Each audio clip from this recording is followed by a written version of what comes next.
गाठी चालू होती आणि अनेक दिवसापासून चालू आहेत.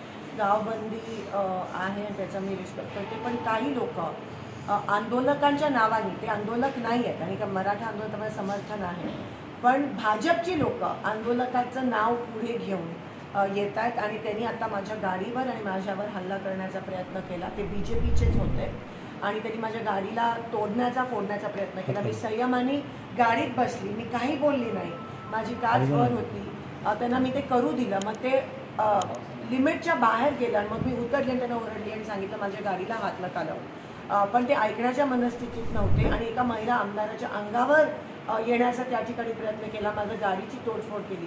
ते आंदोलक नव्हते, पण आंदोलनाचं नाव पुढे घेऊन भाजपची लोक असं करतात, ह्याचा आपण निषेध करूया. आणि मला असं वाटतं की जरांगे पाटीलजींनी पण नोंद करावी, कारण का भाजप कसा आहे ह्या गोष्टीचा फायदा करून आमच्यावर, महिला काँग्रेसच्या आमदारांवर हल्ला करण्याचा प्रयत्न करतो. ते खरं तर शिवरायांची शिकवण आहे की महिलांच्या बाबतीत आपण जाणतो कल्याणच्या सुविधांची सुनासिद्धी होते.